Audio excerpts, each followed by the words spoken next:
बिस्मिल्लाहिर्रहमानिर्रहीम। सब देखने वाले एक मरतबा दुरूद पाक पढ़ लें। अल्लाहुम्मा सल्लि अला सय्यिदना व मौलाना मुहम्मद व अला आलिहि व सहाबिहि बारिक वसल्लम वसल्लु अलैहि। अस्सलाम वालेकुम। एडवोकेट मोहम्मद आसिफ असलम और आप देख रहे हैं लॉ एजुकेशनल एकेडमी चैनल।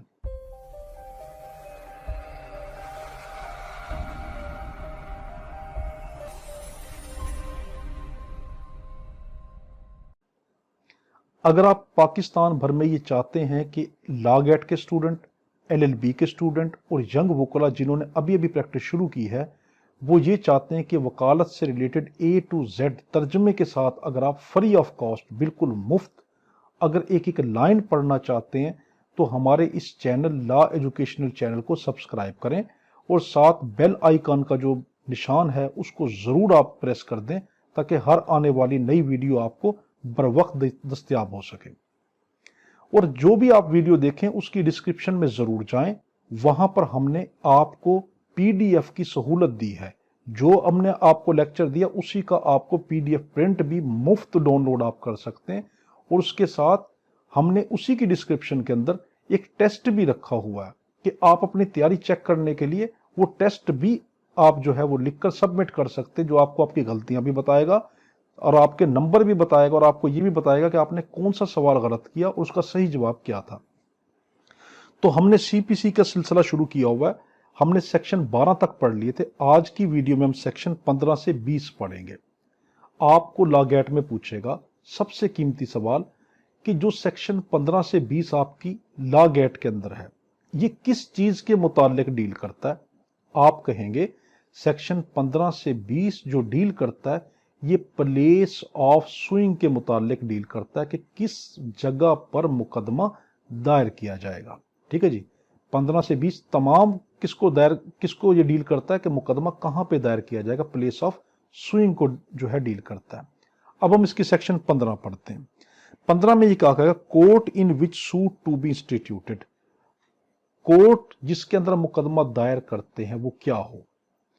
देखें, आपने अपने जहन में एक चीज ये रख लेनी है कि हम अपना मुकदमा वहां पर दाखिल करेंगे जहां जो कोर्ट सबसे लोवेस्ट ग्रेड की हो और कंपीटेंट भी हो। हर मुकदमा कहां पे दायर होगा, जो कोर्ट लोवेस्ट ग्रेड की हो और कंपीटेंट भी हो।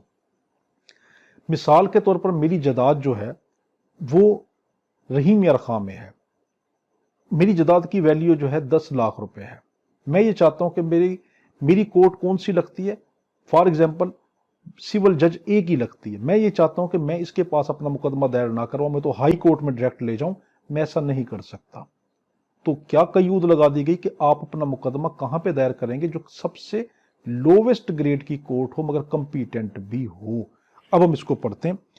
Court in which suit to be instituted, वो कोर्ट जिसमें मुकदमा दाखिल किया जाता है, दायर किया जाता है। एवरी सूट, हर मुकदमा, एवरी का लफ्ज बहुत कीमती। अगर आपको लिख देगा सर्टेन सूट, आपका सवाल गलत है, तो एवरी का लफ्ज बहुत कीमती। एवरी सूट शैल बी, ये लफ्ज बड़ा कीमती है। एवरी सूट, हर मुकदमा, शैल बी, जरूर, ठीक है, इंस्टीट्यूटेड, दाखिल किया जाएगा इन दी कोर्ट, उस कोर्ट में, ऑफ द लोवेस्ट ग्रेड, जो सबसे कम दर्जे की हो मगर competent to try it, competent होना जरूरी है। अब इस सेक्शन 15 में क्या क्या बातें अहम है। पहला लफ्ज अहम है एवरी का लफ्ज। आपको लिखेगा सर्टेन सूट, गलत, एवरी सूट ठीक है। दूसरा लफ्ज क्या है, शैल बी, ठीक है, तो शैल बी का लफ्ज ठीक है। अगर आपको लिख दे मे बी, आपका सवाल गलत है। तीसरा आपका लफ्ज क्या है, लोवेस्ट ग्रेड, कम दर्जे की। अगर वो लिखे हाईएस्ट ग्रेड, आपका सवाल गलत हो जाएगा। फिर अगला लफ्ज है सबसे कीमती, जो लफ्ज है ना इस पूरे सेक्शन में, सबसे कीमती जो जान है इस पूरे सेक्शन की, वो है कंपीटेंट का लफ्ज, कि वो कोर्ट कंपीटेंट भी तो हो। ठीक है, बेशक लोवेस्ट ग्रेड की मगर कंपीटेंट होना जरूरी है। तो 15 में क्या कहा गया, आप अपना मुकदमा उस कम अज कम दर्जे की अदालत में दायर करेंगे जो उसको सुनने की कंपीटेंट हो। तो आपसे लॉ गेट के अंदर कौन सा लफ्ज कीमती, एवरी का लफ्ज कीमती, वो ठीक है, यानी ये वाले लफ्ज ठीक है। इसके उल्ट कोई देगा वो लफ्ज गलत होंगे। एवरी का लफ्ज ठीक है, शैल बी का लफ्ज ठीक है, लोवेस्ट का लफ्ज ठीक है और कंपीटेंट का लफ्ज ठीक है। कुछ सबसे छोटी कंपीटेंट जो अदालत हो उसमें अपना मुकदमा जरूर दाखिल करेंगे। सेक्शन 15 से रिलेटेड आपको ये पूछ सकता है कि ये मैंडेटरी प्रोविजन है या ये डिस्क्रिशनरी प्रोविजन है, तो ये मैंडेटरी है। जहां पर भी लफ्ज शैल आएगा ना, आप आंखें बंद करके कह देंगे कि ये मैंडेटरी प्रोविजन है, यानी ये जरूर हमने इस पर अमल करना है। ये नहीं कि हमारी मर्जी पे नहीं छोड़ा गया, हमने इस पर जरूर अमल करना है। तो 15 में क्या कि हर मुकदमा कहां पे दायर करेंगे, जो सबसे लोएस्ट कंपीटेंट जो कोर्ट हो उसके अंदर। अब आपसे एक और सवाल यहां पे लॉ गेट में पूछ सकता है, सेक्शन 15 का पर्पस क्या है, मकसद क्या है, कि हम क्यों छोटी अदालत में मुकदमा दायर करते हैं। वो इसलिए हम दायर करते हैं, इसका मकसद ये है कि बड़ी कोर्ट पर बर्डन कम कर दिया जाए। जब एक मामला छोटी जगह पे हल हो सकता है तो उसको छोटी जगह पे हल कर दें, क्यों बड़ी कोर्टों के ऊपर बर्डन डालते हैं। तो ये तो the purpose of section 15 is that to reduce the burden upon higher court, कि इसका मकसद है कि जो हायर कोर्ट उनके बर्डन को रिड्यूस किया जाए। अब है section 16, suit to be instituted where the subject matter situate. हम अपनी जायदाद का मुकदमा वहां दाखिल करेंगे जहां पे हमारा सब्जेक्ट मैटर सिचुएट करता हो। 16 में एक बात आंखें बंद करके आप याद रख लेंगे कि हमने अपना मुकदमा 16 के अंदर जितने भी जायदादें बताई गई, रिकवरी की बताई गई, रिडम्पशन की बताई गई, सेल की, मॉर्गेज की, इन ये तमाम जायदादें जितनी भी हैं, इनका मुकदमा कहां पे दायर होगा, जहां पर सब्जेक्ट मैटर सिचुएट करता हो। सब्जेक्ट मैटर किसको कहते हैं, जो हमारा मुतनाज़ा जो मामला है। अगर मेरे प्लाट का मसला चल रहा है तो मेरा प्लाट सब्जेक्ट मैटर है, दुकान का मसला चल रहा है दुकान सब्जेक्ट मैटर है, या मेरी कोई रकम का मामला चल रहा है तो रकम सब्जेक्ट मैटर है। तो 16 में यह कहा गया कि जो आपका सब्जेक्ट मैटर जहां पे सिचुएट करता हो वहां पर आप अपना मुकदमा चलाएंगे, मगर ये जरूर देखेंगे कि वो कोर्ट कंपीटेंट है, उसकी पेक्यूनरी लिमिट को सुन सकती है या नहीं। मिसाल के तौर पर मेरी जायदाद रहीम यार खां में है और मेरी अदालत रहीम यार खां की मॉडल टाउन सी वाली अदालत लगती है, मगर जब मैं उस अदालत अपना मुकदमा लेके जाता हूं तो उसकी पेक्यूनरी वैल्यू नहीं है, मेरी जायदाद की वैल्यू है 50 लाख और जो मॉडल टाउन सी की जो कोर्ट है वो 5 लाख तक का मुकदमा सुन सकती है। तो अब देखो मेरा सब्जेक्ट मैटर कहां पे सिचुएट करता है, मॉडल टाउन सी में, मगर मॉडल टाउन सी वाली जो कोर्ट है वो पेक्यूनरी लिमिट नहीं रखती, तो अब वो मैं अपना मुकदमा वहां पे दायर नहीं कर सकता। तो 16 में एक बात रट लेंगे, जहां पे सब्जेक्ट मैटर सिचुएट करेगा, जितनी भी जायदादें हम इसमें पढ़ रहे हैं वहां पर अपना मुकदमा दायर करेंगे, मगर ये जरूर देखेंगे कि उस कोर्ट की पेक्यूनरी लिमिट है भी या नहीं है, और क्या दूसरी लिमिटेशन उस पर लगाई है या नहीं। अब हम पढ़ते हैं सूट टू बी इंस्टीट्यूटेड, मुकदमे हम कहां पे दायर करेंगे, वेयर सब्जेक्ट मैटर सिचुएट, जहां पे जायदाद वाकया होगी। सब्जेक्ट टू द पेक्यूनरी और अदर लिमिटेशन। देखो उसने शुरू में क्या शर्त लगा दी कि आपने अपना मुकदमा दायर तो वहीं पे करना है जो इलाके की आपकी कोर्ट है, मगर हम पहली शर्त ये आयद आप पे करते हैं कि वो कोर्ट पेक्यूनरी लिमिट रखती हो या कोई दूसरी कयूद जो कोई कानून उस पर लागू कर दे उसका भी पासदारी करे। ठीक है, तो ये अब यहां पे इसी के अंदर एक लफ्ज बड़ा कीमती आया, बाय एनी लॉ। देखो सब्जेक्ट टू द पेक्यूनरी और other limitation prescribed, subject to the pecuniary जो पेक्यूनरी मामलात है, और अदर लिमिटेशन या कोई दूसरी कयूद प्रिस्क्राइब्ड जो तजवीज की गई हो बाय एनी लॉ, किसी भी कानून के जरिए। अब यहां एनी की जगह पे आपको लिख देगा प्रिस्क्राइब्ड बाय दिस कोड, यानी जो सीपीसी ने जो कयूद लगाई हो सिर्फ उसका हम पासदारी करेंगे, नहीं गलत। किसी भी कानून ने कोई पेक्यूनरी लिमिट रखी हो या किसी भी कानून ने कोई दूसरी शरायत कयूद रख दी हो, उनकी पासदारी करने के बाद, पहले पासदारी करेंगे किसकी, पेक्यूनरी लिमिट की, और कोई दूसरी कयूद रखी हो उनकी पासदारी करने के बाद, वो शरायत पूरी करने के बाद अब देखेंगे कि हमने अपना जायदाद का मामला उस कोर्ट में लेके जाना है जिस जगह पे हमारा सब्जेक्ट मैटर सिचुएट करता है। अगर मेरी जायदाद जो है मॉडल टाउन सी में है तो मैं मॉडल टाउन सी में ही लेके जाऊंगा, मगर क्या पहले देखूंगा कि मेरी माली जो है दावा ये सुन सकती कोर्ट, और दूसरी कोई शरायत जो किसी कानून ने लगाई है वो पूरी करती है तब। तो 16 में क्या कहा गया कि ये कयूद वो उसका ख्याल रखे। 16A में क्या कहा गया, तो क्या, for the recovery of immovable property, किसी भी इमूवेबल प्रॉपर्टी की रिकवरी का जो कोई दावा होगा हम वो कहां पे दाखिल करेंगे, जहां पे सब्जेक्ट मैटर सिचुएट करेगा, विद के साथ और विदाउट रेंट या बगैर रेंट के साथ, विद और विदाउट रेंट या तो रेंट या उस रेंट के बगैर का कोई दावा होगा। तो देखो आपको लॉ एक्ट में क्या पूछेगा, अगर एक ऐसी जायदाद है जिसकी आप रिकवरी चाहते हैं और आप ये चाहते हैं कि उसका रेंट या उसका कोई मुनाफा लें या ना लें, उसका मुकदमा आप कहां पे दायर करेंगे, आप कहेंगे जहां पे सब्जेक्ट मैटर सिचुएट करता है। बी में क्या कहा गया, for the partition of immovable property.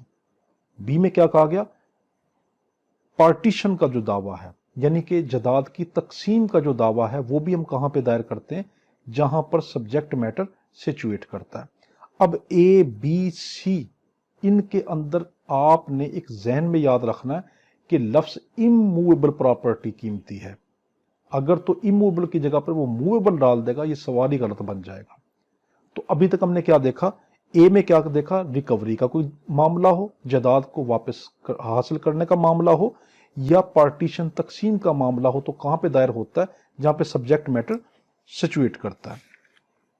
सी में क्या कहा गया, फॉर क्लोजर, कोई कुर्की का मामला हो, जब्तगी का मामला हो, सेल या कोई बेचने का मामला हो, खरीदो फरोख्त का मामला हो, और रीडम्पशन या जायदाद दोबारा हासिल करने का मामला। कौन सी जायदाद दोबारा हासिल करना, जो आपने मॉर्गेज में रखी है, जो आपने किसी के पास अपनी जायदाद जो है वो किसी के पास गिरवी रखी है, तो गिरवी वाली जायदाद जिसको मॉर्गेज प्रॉपर्टी कहते हैं, उसको हासिल करने का दावा भी आप कहां पे करते हैं, जहां पे सब्जेक्ट मैटर सिचुएट करता है। फॉर फोरक्लोजर, किसी जायदाद की जब्तगी का मामला, सेल उसकी खरीदो फरोख्त का मामला, और रिडम्पशन या उसको दोबारा हासिल करने का मामला, उसको छुड़वाने का मामला। इन the case of A mortgage, अगर आपने वो जायदाद किसी के पास गिरवी रखी हो, और ऑफ ए चार्ज, या आपकी जायदाद पर कोई चार्ज लगा हो, कोई जुर्माना लगा हो, ये तमाम वाक़े कौन से, अपॉन इमूवेबल प्रॉपर्टी। प्रॉपर्टी कौन सी होना जरूरी है, इमूवेबल। तो ये दावे कौन से होंगे, ये हम कहां पे दाखिल करेंगे, अभी तक वही वाली बात चल रही है, जहां पर सब्जेक्ट मैटर सिचुएट कर रहा होगा। ए में भी, बी में भी, सी में भी क्या पड़ा, इमूवेबल प्रॉपर्टी होना जरूरी है, और जहां पर सब्जेक्ट मैटर सिचुएट करेगा वहां पर हम दावा दायर करेंगे। डी में आया, for the determination of any other right, कोई दूसरा अगर हम कोई राइट देखें, और इंटरेस्ट यानी कोई दूसरा, कोई इनके अलावा जो अभी तक पढ़ा, इसके अलावा कोई और हम कोई हकूक का हमने कोई दावा दायर करना है, और इंटरेस्ट या कोई मुनाफे का, कोई हमारा उसमें कोई मफाद का कोई दावा है, इन इमूवेबल प्रॉपर्टी, वो प्रॉपर्टी कौन सी, इमूवेबल। तो देखे ए बी सी और डी में इमूवेबल प्रॉपर्टी है। इमूवेबल किसको कहते हैं, जो हरकत ना कर सकती हो, जैसे कि प्लाट, जमीनें, दुकानें, जायदादें जो होती हैं, इनका दावा। ई के अंदर हमने क्या कहा गया, फॉर द कंपनसेशन, आपने कोई मुआवजा हासिल करना है फॉर रॉन्ग, किसी भी गलती का, टू इमूवेबल प्रॉपर्टी, जो आपकी इमूवेबल प्रॉपर्टी पे लगा हो। देखो ए में हमने क्या देखा था, आपने रिकवरी का मामला है। बी में आपने क्या देखा, आपकी कोई पार्टीशन का मामला है। सी में क्या देखा, फोरक्लोजर का, सेल का, रिडम्पशन का, या कोई चार्ज का मामला है। डी में क्या देखा, कोई अदर राइट है या कोई अदर इंटरेस्ट है। और ई में क्या देखा कि आपका कंपनसेशन का मामला है। और ये सारी की सारी जायदादें क्या हैं, ये इमूवेबल प्रॉपर्टी है। इनका मुकदमा कहां पे दायर करेंगे, जहां पर सब्जेक्ट मैटर सिचुएट कर रहा होगा। एफ, सिर्फ एक एफ के अंदर लफ्ज मूवेबल आया है, बाकी ऊपर तक जो हमने पढ़ी उसमें सारे वे इमूवेबल प्रॉपर्टी है, मगर एफ के अंदर क्या कहा, मूवेबल प्रॉपर्टी भी है।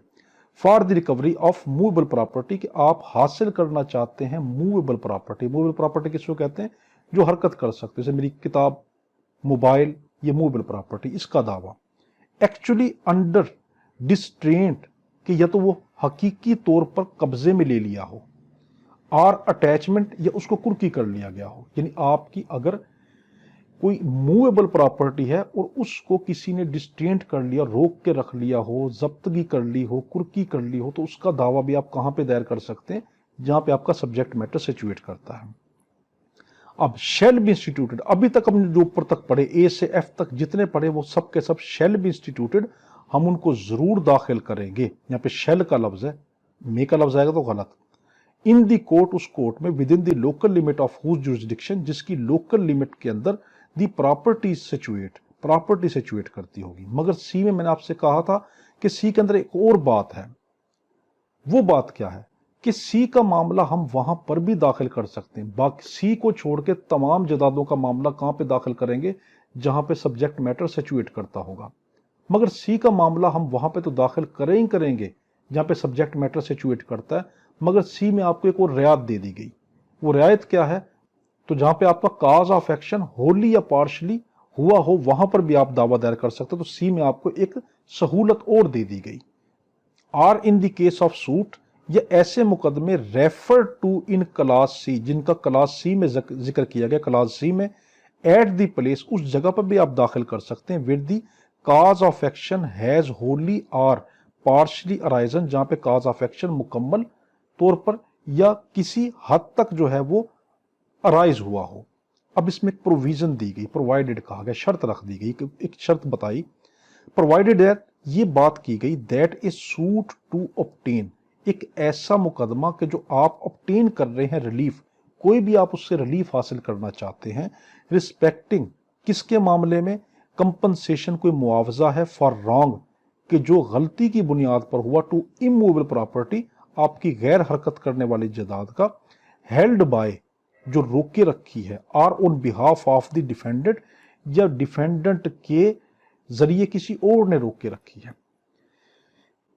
अब प्रोविजन में हम ये देख रहे हैं कि इसके अंदर कहा गया कि अगर आपकी कोई प्रॉपर्टी ऐसी है जिसका टोटल ताल्लुक डिफेंडेंट से बनता हो, यानी जब तक हम डिफेंडेंट को बुलाएंगे नहीं तब तक हमारा मामला हल नहीं होगा, इसमें ये वाली बात की, तो उसके मुकदमे का हम क्या करेंगे जिसमें टोटल मामला डिफेंडेंट की ओबीडियंस से ताल्लुक रखता है। मेरे एक प्लाट ऐसा है कि जिसके अंदर जब तक डिफेंडेंट नहीं आएगा, जब तक मुद्दा अलय नहीं आएगा, तब तक मेरा मामला हल नहीं होगा। तब मैं क्या करूंगा? तो इसमें यह कहा गया, में where the relief sought can be entirely obtained, ये जहां पर हम रिलीफ सिर्फ तब हासिल कर सकते हैं थ्रू द पर्सनल ओबीडियंस, के पर्सनल ओबीडियंस यानी कि जाती तौर के ऊपर मुद्दा अलय से ही ताल्लुक रखते हो, बी इंस्टीट्यूटेड, हम उसको दाखिल करेंगे एदर इन दी कोर्ट, या तो उस कोर्ट में भी, with in the local limit of jurisdiction the property situate. अब इसमें क्या बात की गई? इसमें कुछ शर्तें रख दी कि अगर ऐसा मामला है कि जिसका ताल्लुक आपके मुद्दा अलह से ताल्लुक रखता है, डिफेंडेंट की पर्सनल ओबीडियंस से ताल्लुक रखता है, तो उसको आप कहां पे दायर कर सकते हैं? जहां पे सब्जेक्ट मैटर सिचुएट किया हो। एक और रियायत दे दी गई, आर इन दी केस, या उस जगह पर, or in the case of suit refer to in class C, जो ऊपर सी में कहा गया था, क्या कहा गया था? At the place where the cause of action wholly और पार्शली अराइजन, जहां पे काज ऑफ एक्शन होली या पार्शली अराइज हुआ। काज ऑफ एक्शन किसको कहते हैं? जो मुकदमे की वजह बनती है। मिसाल के तौर पर आपकी जायदाद का कोई जो किराएदार है आपको उसका किराया नहीं दे रहा, तो अब काज ऑफ एक्शन क्या है? किराया ना देना। अगर किसी ने आपकी प्रॉपर्टी पे नाजायज कब्जा कर लिया, तो काज ऑफ एक्शन क्या है? कब्जा कर लेना, कि वो नहीं मान रहा। आर इन दी कोर्ट, या उस कोर्ट में, within the local limit of jurisdiction the defendant, कि जिसकी लोकल लिमिट जुरिस्डिक्शन के अंदर डिफेंडेंट एक्चुअली, हकीकी तौर पर, आर वॉलेंट्रीली, या खुद जानबूझकर रिजाइड रहता हो, कैरीज ऑन बिजनेस, या वहां पर कारोबार करता हो, और पर्सनली वर्क फॉर गेन, या वहां पर कोई ऐसा काम करता हो जिसके जरिए से वो कोई मुनाफा हासिल करता हो। अब देखें 16 को थोड़ा सा समझें। 16 में पहली बात यह की गई, जितनी भी 16 में जदादें बताई गई, उन सब का मुकदमा हम कहां पे दायर कर सकते हैं? जहां पे सब्जेक्ट मैटर सिचुएट करता हो, पहला। मगर क्लास सी में यह कहा गया कि आपको एक रियायत दे दी गई, आप वहां पर तो मुकदमा दायर कर ही सकते हैं जहां पे सब्जेक्ट मैटर सिचुएट करता हो। मगर सी में आपको यह कह दिया गया कि आप वहां पर भी मुकदमा दायर कर सकते हैं जहां पर कॉज ऑफ एक्शन, जो दावे की जो वजह है वो जहां पर बनी है, कॉज ऑफ एक्शन जहां पर अराइज हुआ, वहां पर भी आप कर सकते हैं। अब आपसे लागे पूछेगा, wholly cause of action has been arise, कि मुकम्मल कॉज ऑफ एक्शन वहां पे अराइज होना चाहिए। आप कहेंगे मुकम्मल भी हो सकता है, पार्शली भी हो सकता है। प्रोवाइडेड में क्या कहा गया, अगर आपकी कोई ऐसी जायदाद है कि जिसके अंदर आप जब तक मुद्दा अलैह डिफेंडेंट की पर्सनल ओबीडियंस नहीं होगी, जब तक मुद्दा अलैह जिस्मानी तौर पर खुद ओबीडियंस नहीं करेगा, तब तक आपका मामला हल नहीं होगा। तो अब आप उस जायदाद का मामला कहां पर ले जा सकते हैं? लॉ गेट में पूछेगा, एक ऐसी जायदाद है जिसकी पर्सनल ओबीडियंस डिफेंडेंट की जरूरी है, तो वो मामला आप कहां पर लेके जाएंगे? आप क्या कहेंगे? जहां पे सब्जेक्ट मैटर सिचुएट करता हो। नंबर 2, जहां पे काज ऑफ एक्शन हुआ हो। नंबर 3, जहां पर डिफेंडेंट रहता हो, रेजिडेंस रखता हो या बिजनेस करता हो या पर्सनली वहां पे कोई वर्क का कोई गेन करता हो, वहां पे आप करेंगे। यहां पे एक बड़ी अहम बात की गई, explanation. In this section property mean the property situate in Pakistan. इसमें यह कहा गया कि जो प्रॉपर्टी का जो लफ्ज आया सेक्शन 16 में, उसका मतलब है वो प्रॉपर्टी पाकिस्तान में होना जरूरी है। ठीक है, अगर आपसे एक लॉ गेट में कह दे वो प्रॉपर्टी इंग्लैंड में है, नहीं, प्रॉपर्टी पाकिस्तान में होना जरूरी। अब सेक्शन 17 में, सूट फॉर इमूवेबल प्रॉपर्टी, ऐसा मुकदमा इमूवेबल प्रॉपर्टी का situate within the jurisdiction of different court, जो मुख्तलिफ तरह की कोर्ट के दायरा कार के अंदर आती हो। तो अगर ऐसी कोई प्रॉपर्टी है कि उसका एक हिस्सा एक कोर्ट को लगता है, उसी का दूसरा हिस्सा दूसरी कोर्ट में चला जाता है, अब आप उसका मुकदमा कहां पे दायर करेंगे? मिसाल के तौर पर मेरी जायदाद रहीम यार खां में है, उसको मॉडल टाउन सी की अदालत भी लगती है, मॉडल टाउन बी की अदालत भी लगती है। अब मैं उसका मुकदमा कहां पे लेके जाऊंगा? मेरी मर्जी, मैं चाहे बी में दाखिल कर दूं, मॉडल टाउन बी में दाखिल कर दूं, मॉडल टाउन सी में दाखिल कर दूं, ये बात की गई। Where a suit is to obtain relief, जहां पर सूट है कोई रिलीफ हासिल करने का, रिस्पेक्टिंग और कंपनसेशन, किसके मुतालिक? मुआवजे के मुतालिक, फॉर रॉन्ग, जो गलती की बुनियाद पर है, to immovable property, property immovable होना जरूरी है। Situate within the jurisdiction of different courts, वो ऐसी जायदाद है जो मुख्तलिफ कोर्ट की जुरिसडिक्शन में आती है। The suit may be instituted, मुकदमा आप दाखिल कर सकते हैं इन एनी कोर्ट, किसी भी कोर्ट में, within the local limit of whose jurisdiction, जिसकी लोकल लिमिट के अंदर any portion of the property situate, उस प्रॉपर्टी का कोई हिस्सा लगता हो। तो इस 17 में क्या कहा गया, अगर आपकी जायदाद ऐसी है कि उसको 2 अदालतें लगती हैं, तो आपकी मर्जी जिस अदालत में चाहे मुकदमा दायर कर दे, प्रोवाइडेड। अब इसमें शर्त क्या रखी? That in respect of value of subject matter, आपने क्या देखना, उस सब्जेक्ट मैटर की जो वैल्यू होगी ऑफ द सूट, जो सूट की, the entire claim is cognizable bye such court, पूरा का पूरा मुकदमा वही कोर्ट सुनेगी। यानी आपकी इसमें ये सिंपल सी बात है कि जिस 2 कोर्ट, आपकी 2 कोर्टें लगती है आपकी जायदाद को, ऐसी जायदाद इसको 2 कोर्टें लगती है, आप किसी भी कोर्ट में उसका मुकदमा दाखिल कर सकते हैं और पूरा का पूरा मुकदमा, इंटायरली मुकदमा दाखिल कर सकते हैं। 18, place of institution of suit, आप मुकदमा दाखिल करेंगे वे लोकल लिमिट ऑफ जुरिसडिक्शन, जिसकी लोकल लिमिट में, आर अनसर्टेन, जिसकी लोकल लिमिट अनसर्टेन हो। 18 में यह कहा गया, आपको यही नहीं पता कि मैं किस अदालत में मुकदमा दायर करूं, आपकी जायदाद ही ऐसे इलाके में आ गई कि पता ही नहीं चल रहा कि इसको ये वाली कोर्ट सुनेगी, ये कोर्ट सुनेगी, ये कोर्ट सुनेगी। अब क्या बनेगा? अब वो कोर्ट जिसको ये लगता है कि ये मेरे मुकदमे वाली प्रॉपर्टी है, इसका मुकदमा मेरे पास आना चाहिए, तो वो कोर्ट रीजन लिखेगी, रीजन लिखकर आपका मुकदमा ले लेगी। और उसकी जो डिक्री होगी, क्या वो डिक्री पावरफुल होगी, वैसी ही होगी कि जो ओरिजिनल डिक्री होती है? आप कहेंगे हाँ। तो 18 में क्या कहा गया, अगर आपकी प्रॉपर्टी अनसर्टेन है, ऐसी जगह पे वाकया है जहां पे आपको पता ही नहीं कि मैं किस अदालत में दाखिल करूं, तो कोई भी अदालत जो ये समझे कि ये मुकदमा मैं चला सकती हूं, तो वो वजह लिखने की पाबंद है। मैंडेटरी प्रोविजन है, वो वजह लिखेगी कि मैंने मुकदमा क्यों लिया, और फिर उस मुकदमे को सुनेगी। अब लॉ गेट में पूछेगा, अगर उस कोर्ट ने जो जहां पे आपकी जुरिसडिक्शन अनसर्टेन थी, उस कोर्ट की डिग्री क्या पावरफुल होगी? वही फैक्ट रखेगी जो ओरिजिनल डिग्री होती है? आप कहेंगे बिल्कुल वैसी रखेगी। Place of institution of suit, वो जगह जहां पे हम दावा दायर करेंगे, वे लोकल लिमिट ऑफ जुरिसडिक्शन, जहां पे लोकल लिमिट उसकी जुरिसडिक्शन की, ऑफ कोर्ट्स, अदालतों की, आर अनसर्टेन, गैर यकीनी, हमें पता ही नहीं कहां में दाखिल करना है। वेयर इट इज एलिज्ड, जहां पर कोई ये इल्जाम लगाया गया हो, टू बी अनसर्टेन, के गैर यकीनी की कैफियत है, हमें पता ही नहीं, with in the local limit of jurisdiction, के किसकी लोकल लिमिट में, ऑफ विच ऑफ 2 और मोर कोर्ट, 2 या 2 से ज्यादा कोर्टें हैं, एनी इमूवेबल प्रॉपर्टी, कि हमारी जो इमूवेबल प्रॉपर्टी इज सिचुएट वो वाकया है। यानी दो या दो से ज्यादा कोर्ट की जुरिस्डिक्शन के अंदर हमारी कोई जायदाद वाकया और पता नहीं चल रहा किस कोर्ट में दाखिल करें, ये वाली बात की गई। एनी कोर्ट, अब उनमें से कोई भी कोर्ट, ऑफ दोज कोर्ट, उन्हीं कोर्टों में से मे का लफ्ज है, यहां पर शेल का लफ्ज नहीं है, ठीक है। तो मे अगर वो चाहें तो, इफ सेटिस्फाइड, अगर वो सेटिस्फाइड हो जाए, मुतमिन हो जाए दैट देयर इज ग्राउंड, कि काफी ग्राउंड है फॉर द एलिज अनसर्टेनिटी, कि जो पता नहीं चल रहा कि कौन सा मुकदमा सुने, record a reason, record a statement, अपना बयान लिखेगी टू द इफेक्ट, इस हद तक, एंड देयर अपॉन, और उसके बाद प्रोसीड, मुकदमे की पैरवी शुरू कर देगी, टू इंटरटेन, कि उस मुकदमे की पैरवी करेगी, उसकी कार्रवाई शुरू कर देगी, and dispose of any suit, और उस मुकदमे को हल करके देगी, रिलेटिंग टू दैट प्रॉपर्टी, जिसका ताल्लुक उस प्रॉपर्टी से होगा, एंड इट्स डिक्री, और उसकी जो डिक्री होगी इन दिस सूट, इस मामले के अंदर, शेल हैव, यहां पे शेल का लफ्ज है कि जो डिक्री होगी वो शेल के साथ होगी, हैव दी सेम इफेक्ट, वही वाली वैल्यू रखेगी, as if the property were situate, कि अगर जैसे कि प्रॉपर्टी होती within the local limit of the jurisdiction, उसकी लोकल लिमिट के अंदर।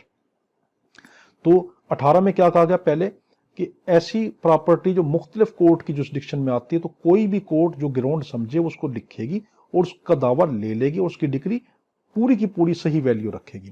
प्रोवाइडेड, यहां पे क्या कहा गया, that the suit is one, इसमें सूट वो है विद रिस्पेक्ट टू विच, जिसके बदले में द कोर्ट इज कंपिटेंट, कि कोर्ट कंपिटेंट होना जरूरी है, as regard to the nature and value, उसकी नेचर के मुताबिक और वैल्यू के मुताबिक ऑफ द सूट, उस सूट के, टू एक्सरसाइज जुरिस्डिक्शन, कि वो जुरिस्डिक्शन रखती हुई। ये कहा गया कि जो कोर्ट मुकदमा सुनेगी, रीजन लिखेगी कि मैं मुकदमा क्यों सुन रही हूं, उस कोर्ट को जुरिस्डिक्शन भी होना जरूरी है, पेक्यूनरी जुरिस्डिक्शन भी होना जरूरी है, बाकी जुरिस्डिक्शन भी होना जरूरी है। अब इसी की 18 की 2 सबसेक्शन 2 में क्या कहा गया, where a statement has not been recorded, जहां पर अगर कोर्ट ने अपना बयान ना लिखा हो, पर कहा था ना कि कोर्ट बयान जरूर लिखेगी, यहां नीचे कहा गया अगर कोर्ट ने अपना बयान ना लिखा कि मैं क्यों ये मुकदमा सुन रही हूं, वो ये नहीं लिखती और वैसे ही मुकदमा चलाना शुरू कर देती। तो इस 2 में ये कहा गया कोर्ट को बयान लिखना जरूरी था कि मैं क्यों मुकदमा सुन रही हूं, मगर 2 में ये कह दिया गया वो कोर्ट ऐसा नहीं करती, और कोई बंदा जाके शुरू के अंदर जो है ये एतराज नहीं उठाती कोई पार्टी, मगर जब एपेलेट कोर्ट में जाती है या रिविजनल कोर्ट में जाती है, वहां पे जाके ये कहते हैं जी जो जिस कोर्ट ने ये डिक्री जारी की है उस कोर्ट को तो ये दायरा इख्तियार ही नहीं था, अब उनकी बात नहीं माननी जाएगी। उनको अगर एतराज है तो वो पहले ही एतराज कर दें, बाद में एतराज नहीं करेंगे। Where a statement has not been recorded, जहां पे कुछ स्टेटमेंट जो है वो रिकॉर्ड नहीं करती, अंडर सबसेक्शन 1, सबसेक्शन 1 के जरिए से, and N objection is taken, और कोई वहां पर कोई एतराज उठाया जाता है बिफोर एपेलेट और डिविजनल कोर्ट, या अपील वाली अदालत में या रवीन वाली अदालत में, दैट डिक्री आर ऑर्डर के, उसका कोई डिक्री या ऑर्डर इन द सूट, इस सूट में, रिलेटिंग टू सच प्रॉपर्टी, जिसका ताल्लुक उस प्रॉपर्टी से है, वाज मेड, वो बनाया गया है, बाय ए कोर्ट, इस कोर्ट के जरिए से, नॉट हैविंग जुरिस्डिक्शन, के इसको इसकी जुरिस्डिक्शन नहीं थी, वेयर द प्रॉपर्टी सिचुएट, के जहां पर ये प्रॉपर्टी मौजूद थी, द एपेलेट और रिविजनल कोर्ट, जो अपील वाली और रिवीजन वाली जो कोर्ट है, शैल नॉट अलाउ, बिल्कुल इजाजत नहीं देगी, द ऑब्जेक्शन, इस एतराज को, अनलेस, जब तक, इन इट्स ओपिनियन, उसके नजरिए में या उसकी राय में, there was at the time of the institution, कि जब इन्होंने मुकदमा दायर किया था उस वक्त, ऑफ द सूट, उस मुकदमे के, नो रीजनेबल ग्राउंड, कोई ऐसे ग्राउंड नहीं थे, कोई माकूल ग्राउंड नहीं थे, फॉर अनसर्टेनिटी, अनसर्टेनिटी के, as to the court having jurisdiction, कि जो कोर्ट ने जुरिस्डिक्शन रखनी थी, विद रिस्पेक्ट देयर टू, इससे मुताल्लिक, and there has been a consequence failure to justice, और कोई इंसाफ के ऊपर असर भी नहीं पड़ रहा था। सिंपल सी बात है। 18 में यह कहा गया अगर एक जायदाद ऐसी जगह पर है जहां पर मुख्तलिफ तरह की कोर्ट लगती है और ये पता नहीं चल रहा कौन सी कोर्ट मुकदमा सुनेगी, तो कोई भी कोर्ट जो ये समझती है कि इसका मुकदमा मैं सुन सकती हूं, वो रिकॉर्ड करेगी, अपनी स्टेटमेंट लिखेगी, वजह बताएगी मैं इसका मुकदमा क्यों सुन रही हूं, और मुकदमे को लेकर चल पड़ेगी। और जो वो डिक्री जारी करेगी वो डिक्री फुल वही पावर रखेगी जिस तरीके से असल डिक्री होती है। इसकी सब सेक्शन 2 में कह दिया गया अगर वो कोर्ट रिकॉर्ड नहीं करती रीजन तो क्या बनेगा।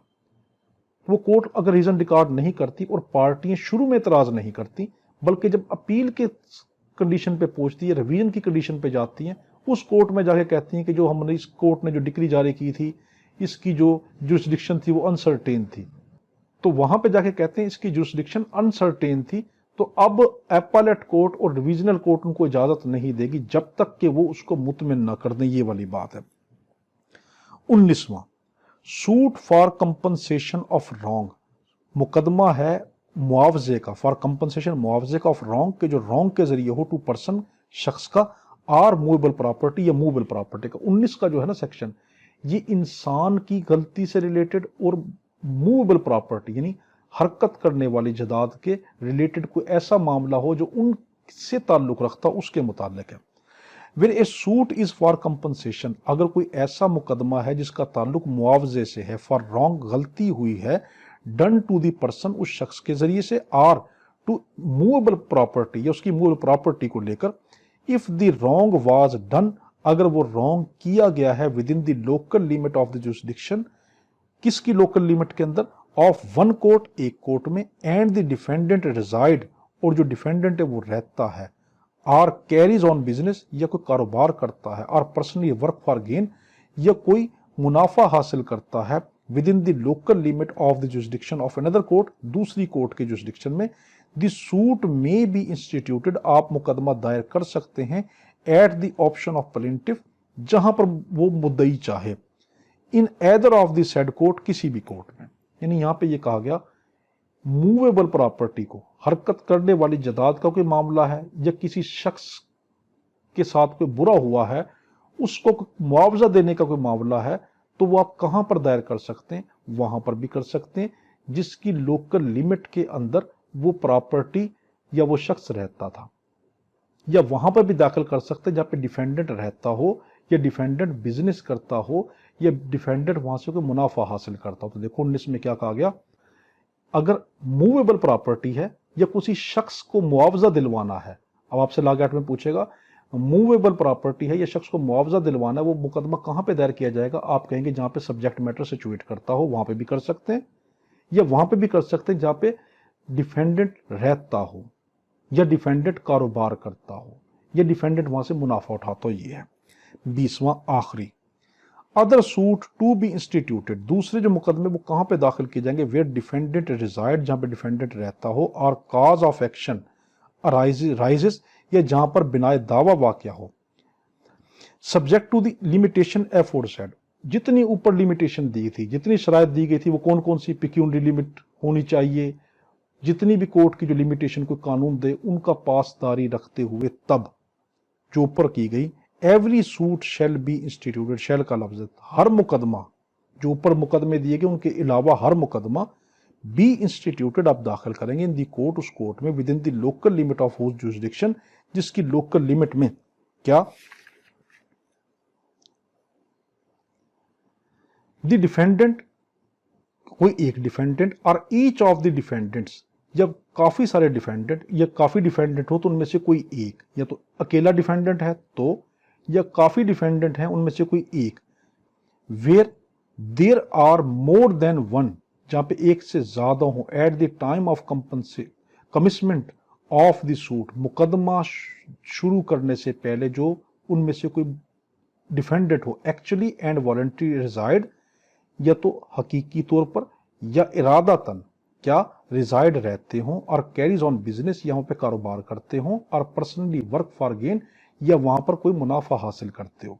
तो इसमें क्या कहा गया, ए में कहा गया कि आपका ऐसा मुकदमा है जिसमें ये तो एक डिफेंडेंट है या एक से ज्यादा डिफेंडेंट है, मुकदमा शुरू करने से पहले वो वहां पर रहते हैं किसी जगह पर, या वहां पे कारोबार करते हैं या वहां से मुनाफा हासिल करते हैं। B, any of the defendants, या कोई डिफेंडेंट, अगर डिफेंडेंट ज्यादा है, where there are more than one, जहां पे एक से ज्यादा डिफेंडेंट है, at the time of the commitment of the suit, मुकदमा शुरू करने से पहले, एक्चुअली हकीकी तौर पर, आर वॉलंटरी या इरादतन रिजाइड्स रहते हैं, और कैरीज ऑन बिजनेस या कारोबार करते हैं, और पर्सनली वर्क फॉर गेन, या उससे मुनाफा हासिल करते हैं, provided that in such case, ऐसे केसों में either the leave of the court is given, आपको कोर्ट से या तो इजाजत लेनी होगी, आर द डिफेंडेंट्स, या उन डिफेंडेंटों से इजाजत लेनी होगी, हु डू नॉट रिजाइड, जो वहां पर नहीं रहते, आर कैरीज ऑन बिजनेस, या बिजनेस नहीं करते, or personally work for gain, या वहां पर कोई वर्क नहीं करते, एज एफोरसेड, जैसे ऊपर दिया गया, एक्विज इन सच इंस्टीट्यूशन, आपको उसकी इजाजत लेनी पड़ेगी। इसमें क्या कहा गया, अगर एक से ज्यादा आपके मुद्दा अलह हैं, डिफेंडेंट हैं, उनमें से चंद तो ऐसे हैं जो एक जगह पे रहते हैं और कुछ ऐसे हैं जो कहीं और पे रहते हैं, तो अब आप क्या करेंगे, इस बी में ये कहा गया, तब आप क्या करेंगे, उनमें से या तो कोर्ट से इजाजत लेंगे कि कोर्ट को कहेंगे जज साहब मेरा मुकदमा इस किस्म का जिसमें काफी डिफेंडेंट है, अब एक कहीं रहता है, एक कहीं रहता है, एक कहीं रहता है, मुझे इजाजत दें मैं कहां पे मुकदमा करूं, जहां कोर्ट कह देगी वहां पे कर लेंगे। या मिसाल के तौर के ऊपर 5 आपके डिफेंडेंट है, मुख्तलिफ शहरों में रहते हैं, आप खानपुर वाले को, रहीम खान वाले को आप कहते हैं कि मैं यहां पे करना चाहता हूं, तो बाकी डिफेंडेंट की इजाजत लेंगे। यानी सिंपल में क्या कहा गया, या तो कोर्ट की इजाजत लेनी पड़ेगी या उन डिफेंडेंटों की इजाजत लेनी पड़ेगी कि मैं मुकदमा यहां पे दाखिल करना चाहता हूं, तब मुकदमा दाखिल कर सकेंगे। सी में क्या कहा गया, the cause of action wholly और पार्ट अराइजेस, या वहां पे भी दाखिल कर सकते हैं जब काज ऑफ एक्शन हुआ हो। अब यहां पे एक्सप्लेनेशन 1 में क्या कहा गया, वेर, इसमें सिर्फ इतनी सी बात की गई, इसमें से ये कहा गया कि जो प्लेस होती है ना, टेम्परेरी प्लेस जो होती है वो कौन सी होती है, जहां पर एक बंदा आर्जी तौर पर रहे या मुस्तकिल तौर पर रहे। हम इसको देख लेते हैं, where a person has a permanent dwelling, जहां पे एक शख्स मुस्तकिल तौर पर रहता हो, एट वन प्लेस, एक जगह पर, and also a temporary residence, और उसने अपनी आर्जी रहायश कहीं और रखी हो, यानी रहता कहीं और हो और आर्जी रहायश कहीं और रखी हो, एट अनदर प्लेस, दूसरी जगह पर, ही शैल बी डीम्ड, हम उसको तसव्वुर कर लेंगे, to reside at both places, कि वो दोनों जगह पे रहता है। अब आपकी मर्जी, वहां पे दावा दायर कर दें जहां पे वो मुस्तकिल रहता है, या वहां पे दावा दायर कर दें जहां पे वो आर्जी तौर पर रहता है, इन respect of any cause of action arising, जहां पे काज ऑफ एक्शन हुआ था, एट द प्लेस, उस जगह पर, where he has such temporary reside, जहां पर बेशक वो आर्जी भी क्यों ना रहता हो। एक्सप्लेनेशन 2 में क्या कहा गया, एक कारपोरेशन शैल बी डीम्ड, एक जो कारपोरेशन होती है हम उसको तसव्वुर करेंगे, टू कैरी ऑन बिजनेस, के उसने बिजनेस रखा हुआ, एट इट्स सोल और प्रिंसिपल ऑफिस इन पाकिस्तान, कि उसका पाकिस्तान में एक बड़ा मेन ऑफिस है, or in respect of any cause of action arising at any place, या अगर उसके कोई छोटे छोटे ऑफिस हैं और वहां पर कोई काज ऑफ एक्शन होता है तो हम कहीं पे भी उसका दावा कर सकते हैं, where it has also a subordinate office as such place, या उसकी दूसरी जगह पर है। तो यानी हमने बी में क्या, 20 में क्या देखा कि ऐसी कोर्ट है कि जिस कोर्ट के अंदर दूसरे कोई मुकदमे हैं, अगर तो एक से ज्यादा डिफेंडेंट हो तो हम क्या करेंगे, कोर्ट से इजाजत लेंगे या डिफेंडेंट से इजाजत लेंगे। फिर इसमें क्या देखा, या वहां पे हम दावा दायर करेंगे जहां पे काज ऑफ एक्शन हुआ हो। और एक अगली बात क्या कही गई, अगर एक शख्स या कारपोरेशन, एक शख्स एक जगह पे, क्या कारपोरेशन नहीं बल्कि एक शख्स, पहली बात क्या, एक शख्स ऐसी जगह पे रहता है जहां पे उसकी परमानेंट रिहाइश है, उसके अलावा उसने आर्जी रिहाइश कहीं और रखी है, तब आपकी मर्जी, चाहे आर्जी रिहाइश वाली जगह पे कर दें चाहे परमानेंट जगह पे दावा दायर कर दें। और कारपोरेशन का मतलब क्या है कि एक कारपोरेशन का जो कोई दावा होता है तो हम कारपोरेशन को ये देखते हैं कि उसका मेन ऑफिस कहां पर है और उसके सब ऑफिस कहां, उनसे रिलेटेड हम उसको वो कर रहे होते हैं। तो हमने आज इस वीडियो में ये देखा, हमारे हक में दुआ करना, अल्लाहुम्मा सल्ली अला सय्यिदिना मौलाना मुहम्मद व अला आलिहि व सहाबिहि बारिक वसल्लम वसल्लु अलैहि। अल्लाह हाफिज।